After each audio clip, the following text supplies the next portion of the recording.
दोस्तों, कैसे हैं आप सभी। मैं बिहार की बेटी, झारखंड की बहू सीमा आप सबों का मम्मास ब्लॉग में बहुत बहुत स्वागत करती हूँ।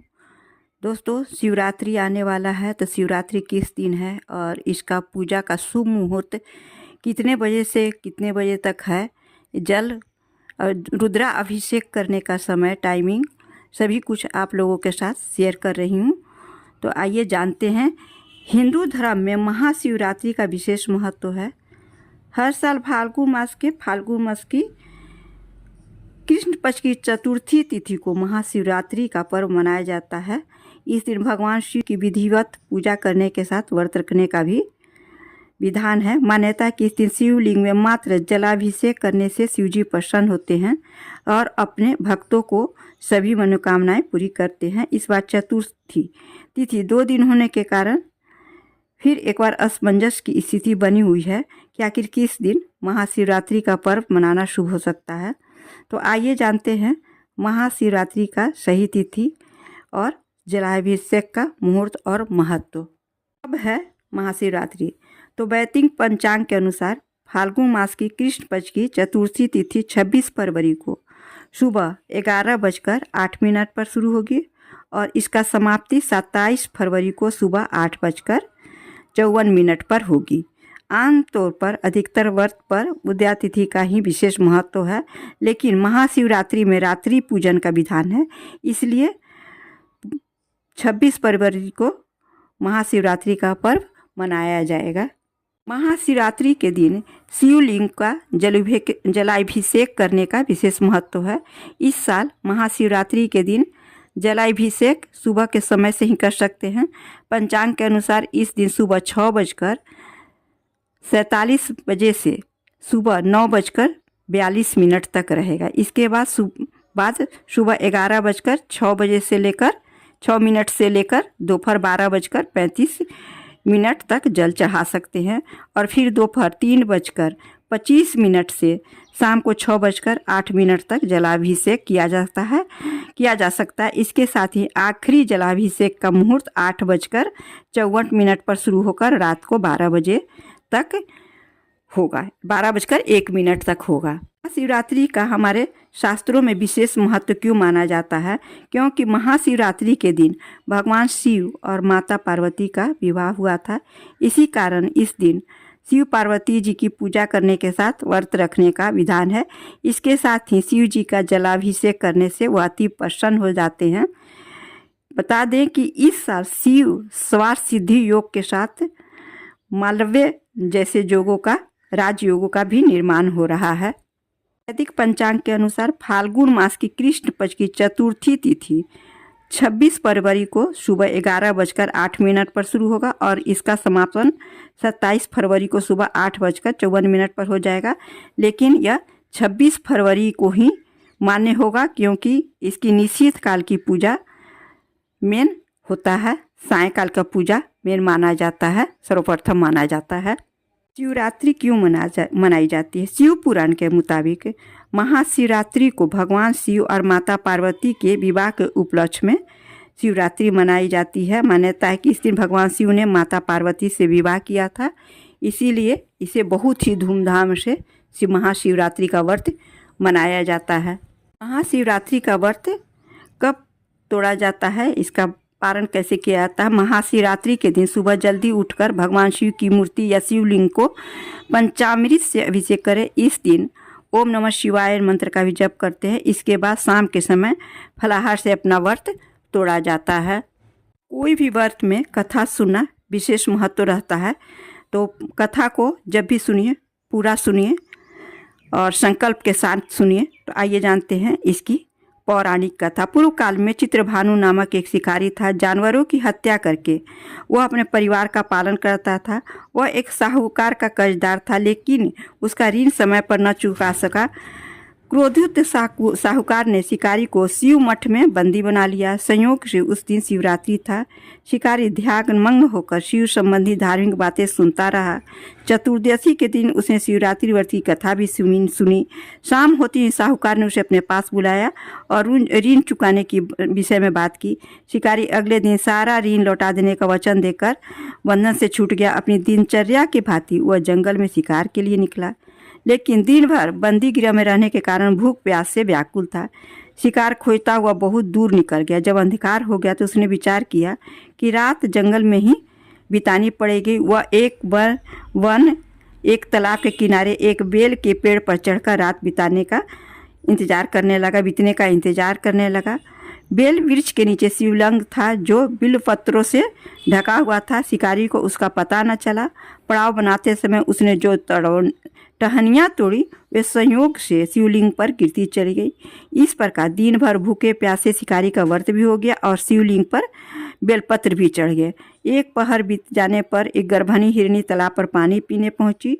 शिकारी ने धनुष पर तीर चढ़ाकर जरा ही तीर चलाने का सोचा। हिरनी बोली, मैं गर्भणी हूँ, शीघ्र ही प्रसव करूँगी। तुम एक साथ 2 जीवों की हत्या करोगे, जो ठीक नहीं है।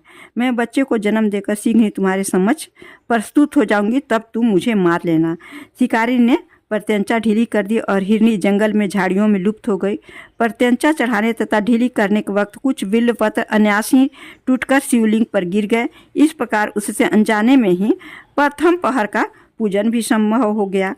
कुछ ही देर बाद एक और हिरनी उधर से निकली। शिकारी की प्रसन्नता का ठिकाना न रहा। समीप आने पर उसने धनुष पर बाण चढ़ाया। तब उसे देख हिरनी ने विनम्रतापूर्वक निवेदन किया, हे शिकारी, मैं थोड़ी देर पहले ऋतु से निर्वृत हूँ, कामातुर वीरानी हूँ, अपने प्रिय की खोज में भटक रही हूँ। मैं अपने पति से मिलकर शीघ्र ही तुम्हारे पास आ जाऊँगी। शिकारी ने उसे भी जाने दिया। 2 बार शिकार को खोकर उसका माथा ठनका। वह चिंता में पड़ गया। रात्रि के आखिरी पहर बीत रहा था। इस बार भी धनुष से लगकर कुछ बेलपत्र शिवलिंग पर जा गिरे तथा दूसरे पहर की पूजन भी संपन्न होगी। तभी एक अन्य हिरनी अपने बच्चों के साथ उधर से निकली। शिकारी के लिए स्वर्णिम अवसर था। उसने धनुष पर तीर चढ़ाने में देर नहीं लगाई। वह तीर छोड़ने ही वाला था कि हिरनी बोली, हे शिकारी, मैं इन बच्चों को इनके पिता के हवाले करके लौटाऊंगी। इस समय मुझे मत मारो। शिकारी हंसा और बोला, सामने आए शिकार को छोड़ दूं, मैं ऐसा मूर्ख नहीं है। इससे पहले मैं 2 बार अपना शिकारी खो चुका। मेरे बच्चे भूख प्यास से व्यग्र हो रहे होंगे। उत्तर में हिरनी ने कहा, जैसे तुम्हें अपने बच्चों की ममता सता रही है, ठीक वैसे ही मुझे भी। हे शिकारी, मेरा विश्वास करो, मैं इनके पिता को इनको छोड़कर तुरंत तुम्हारे पास लौटने की प्रतिज्ञा करती हूँ। हिरनी का दुख भरा स्वर सुनकर शिकारी को उस पर दया आ गई। उसने उस मृग को भी जाने दिया।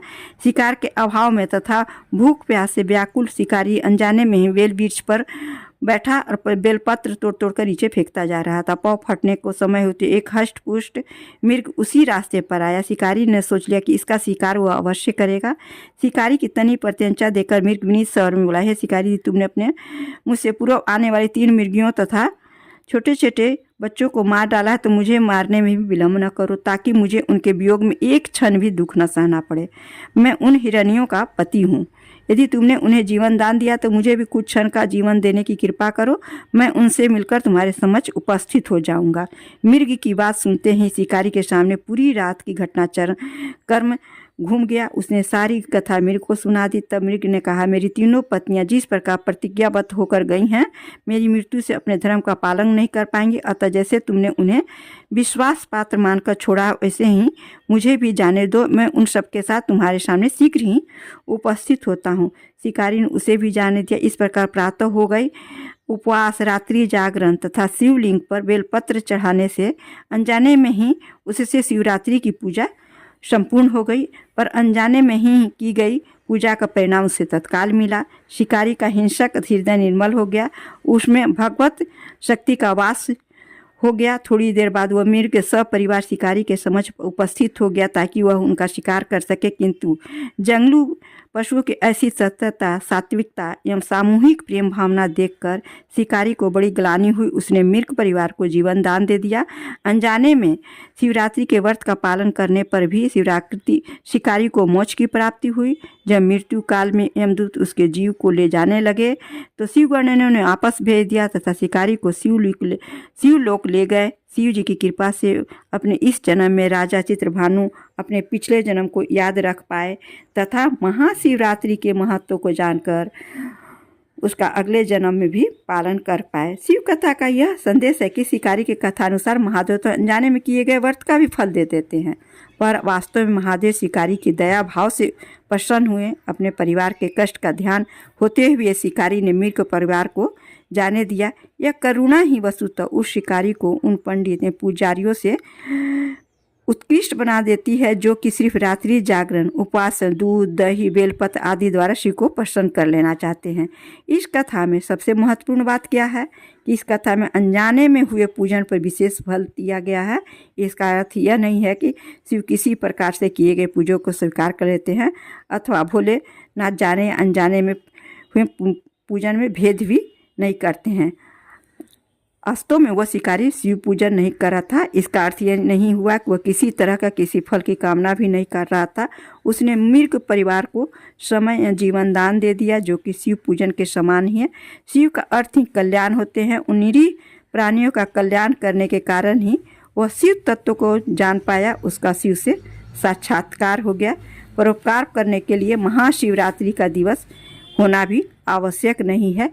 जिस दिन भी चाहें उस दिन पूजा करके भोले बाबा को प्रसन्न कर सकते हैं।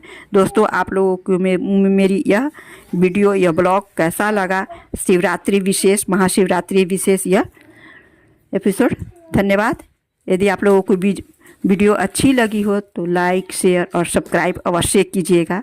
और लास्ट में आप लोग से विनती है कि बेल आइकन अवश्य प्रेस कीजिएगा जिससे मेरी वीडियो आप लोगों के साथ पहुंच सके, आप लोगों के पास तुरंत पहुंच सके। धन्यवाद। फिर मिलती हूँ एक नई वीडियो के साथ।